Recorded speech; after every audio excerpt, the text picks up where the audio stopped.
Vanakkam and welcome to csetamila by Eezytutorials. To watch the same content in English, click the link in the description box. நம்ம போன வீடியோல already formatting tax பத்தி பார்த்தோம் இல்லையா, bolt, italic, underline எப்படி பண்றதுன்னு பார்த்தோம். இந்த வீடியோல அதோட கண்டினியூஷன் பார்க்க போறோம். இன்னும் கொஞ்சம் ஃபார்மட்டிங் டேக்ஸ் பார்க்க போறோம். அடுத்து நம்ம பார்க்க போறது வந்து marked text to small text எப்படி எழுதுறது அப்படின்னு சொல்லிட்டு. மார்க் டெக்ஸ்ட்னா ஒரு டெக்ஸ்ட்டை நீங்க ஹைலைட் பண்ணி காமிக்கணும் அப்படின்னா நீங்க அதை மார்க் அப்படிங்கிற டேக், மார்க்/மார்க் அப்படிங்கிற டேக் நடுவில் கொடுத்தீங்கன்னா உங்களுக்கு மார்க் ஆயிரும். ஸோ இந்த இடத்துல பார்த்தீங்கன்னா HTML அப்படின்னு கொடுத்துட்டு மார்க்டு ஃபார்மட்டிங், இந்த மார்க்டுங்கிற வேர்டை மட்டும் நான் ஹைலைட் பண்ண ட்ரை பண்ணுறேன். ஸோ அதுக்கு முன்னாடி மார்க், அதுக்கு பின்னாடி /மார்க்னு போட்டால் அதுக்கு நடுவில் கொடுத்துருக்கிற வேர்ட் மட்டும் எனக்கு அவுட்புட்டில் ஹைலைட் ஆயிருக்கும். ஸோ இந்த இடத்துல HTML மார்க்டுங்கிறது மட்டும் ஹைலைட் ஆயிருக்கா. ஸோ இதுதான் என்னோட மார்க் டேக். ஸோ அடுத்தது பார்த்தீங்கன்னா ஸ்மால் டேக். ஸ்மால் அப்படிங்கிறது வந்து உங்களுக்கு இந்த மாதிரி நார்மல் டெக்ஸ்ட் சைஸை விட சின்னதாக பிரிண்ட் பண்ணுறதுக்காக யூஸ் பண்ணுறது தான் வந்து ஸ்மால் டேக். ஸோ எந்த லைன் வந்து இப்போ HTMLனு கொடுத்து இந்த ஸ்மால் மட்டும் சின்னதாக வரணும். ஸோ முன்னாடியும் பின்னாடியும் ஸ்மால் டேக் கொடுத்தீங்கன்னா உங்களுக்கு சின்னதாக பிரிண்ட் ஆயிரும். ஸோ பிக் அப்படிங்கிற டேக் வந்து HTML4 வரைக்கும் தான் சப்போர்ட் ஆச்சு. HTML5ல அதை எடுத்துட்டாங்க. பட் நீங்கள் அதை சும்மா போட்டு பார்த்தீங்கன்னா உங்களுக்கு ஸ்லைட்டாக வேரியேஷன் வந்து தெரியும். பட் ரொம்ப லெஜிபிளாக இருக்காது. ஸோ அதனால தான் வந்து அதை இக்னோர் பண்ணிட்டாங்க. HTML5ல அதை வந்து இன்க்ளூட் பண்ணல.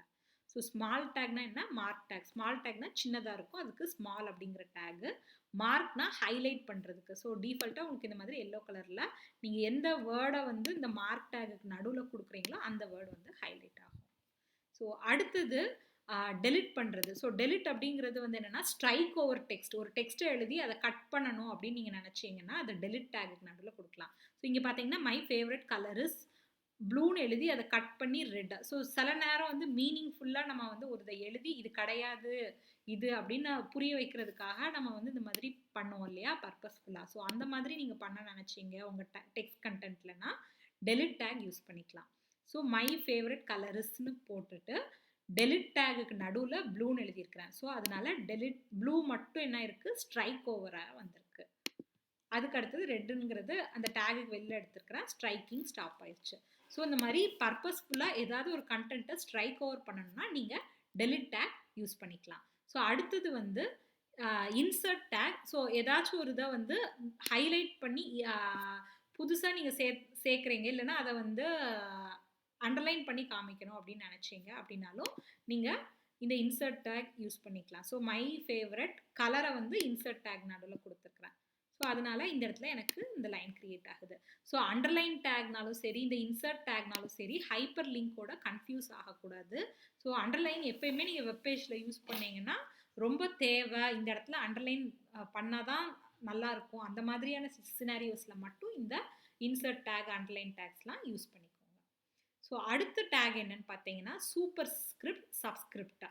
ஸோ சூப்பர்ஸ்கிரிப்ட், சப்ஸ்கிரிப்ட்னா என்னது? ஸோ சப்ஸ்கிரிப்ட்னா லாக் டு த பேஸ் 2 அந்த மாதிரி நம்ம நார்மலாக ஒரு லெவலில் டெக்ஸ்ட் எழுதியிருப்போம், அதுக்கு கீழ் லெவலில் எனக்கு ஒரு டெக்ஸ்ட் வேணும் அப்படின்னு நினச்சிங்கன்னா அதை வந்து சப்ஸ்கிரிப்ட் அப்படின்னு சொல்லுவோம். பவர் ஆஃப் அப்படிங்கிற, அதாவது ஒரு நார்மலாக டெக்ஸ்ட் எழுதி அதோட பவரில், அதாவது அதோட மேலே வந்து கொஞ்சம் நீங்கள் ஏற்றி எழுதணும்னு நினச்சிங்கன்னா அதை சூப்பர்ஸ்கிரிப்ட்னு சொல்லுவோம். ஸோ சூப்பர்ஸ்கிரிப்டுக்கு வந்து SUP, சப்ஸ்கிரிப்டுக்கு வந்து SUB. ஸோ திஸ் இஸ் சப்ஸ்கிரிப்டட் டெக்ஸ்ட்னு சொல்லிட்டு இந்த சப்ஸ்கிரிப்டட்ங்கிற வார்த்தையை மட்டும் நான் எதுக்குள்ளே கொடுத்துருக்குறேன், சப் டேக்குள்ளே கொடுத்துருக்குறேன், சப்/சப். ஸோ அது மட்டும் என்ன ஆயிருக்கு, எனக்கு கீழே இறங்கி பிரிண்ட் ஆயிருக்கு. சைஸும் சின்னதாக இருக்கும், அதோட லெவலும் கொஞ்சம் இறங்கி இருக்கும், பிரிண்ட் ஆயிருக்கும். இதே இது சூப்பர் ஸ்கிரிப்ட்னா சைஸும் சின்னதாக இருக்கும், கொஞ்சம் மேலே ஏற்றி பிரிண்ட் ஆயிருக்கும். ஸோ இங்கே பார்த்தீங்கன்னா நார்மல் லெவலில் விட கொஞ்சம் மேலே ஏறி பிரிண்ட் ஆயிருக்கு. இதுதான் வந்து சூப்பர் ஸ்கிரிப்ட். ஸோ சூப்பர் ஸ்கிரிப்டுக்கு யூஸ் பண்ணுற டேக் SUP/SUP. ஸோ இந்த வீடியோவில் நம்ம மிச்ச ஃபார்மட்டிங் டெக்ஸ்ட்டாக பார்த்துருக்குறோம், டேக்ஸாக பார்த்துருக்குறோம். அடுத்த வீடியோவில் ஆட்ரிபியூட் டேக்ஸ் பார்க்கலாம். Stay tuned. எல்லா டேக்ஸையுமே நீங்கள் ஹேண்ட்ஸாக ஒர்க் பண்ணி பாருங்கள், அப்போ தான் உங்களுக்கு அதை விஷுவலைஸ் பண்ணி நல்லா அண்டர்ஸ்டாண்ட் பண்ண முடியும். அடுத்த வீடியோவில் பார்க்கலாம். நன்றி. உங்களுக்கு இந்த வீடியோ பிடிச்சிருக்கும்னு நினைக்கிறேன். கண்டிப்பாக லைக் பண்ணுங்கள், ஷேர் பண்ணுங்கள், சப்ஸ்கிரைப் பண்ணுங்கள். உங்களோட வேல்யூபிளான கமெண்ட்ஸை எங்களுக்கு போஸ்ட் பண்ணுங்கள். டிஸ்கிரிப்ஷன் பாக்ஸில் யூஸ்ஃபுல்லான லிங்க்ஸ் இருக்குது, செக் பண்ணிக்கோங்க. இன்னும் பல பயனுள்ள டெக்னிக்கல் வீடியோஸ் பார்க்க stay tune to csetamila by Eezytutorials. நன்றி.